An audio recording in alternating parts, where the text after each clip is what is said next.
Ito na yung tangke ko. Ready na siya na mapalitan ng laman. Lilinisin ko na lang to. Bale, ito na pala yung laman ng aking tangke. Yung sa ilalim halos kalahati ito ay namuumuo ng powder. Yung iba matigas na sa ilalim. Kailangan talagang tanggalin to powder sa ilalim.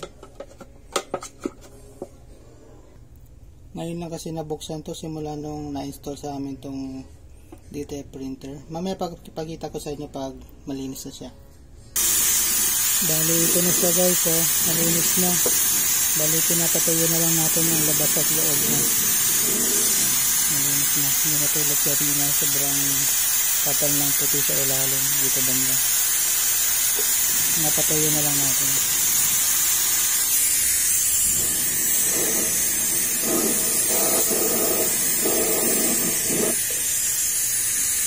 Bali, ito na yung tangke ng puti natin. Sinalpa ko na tong mixer. Babalik ko na lang mga tornilyo, tapos yung hose dito. Tapos may clip sa ilalim. Yan, ibalik natin yan. So ayun, nasalpa ko na yung mga hose, yung mixer, yung clip nya dito.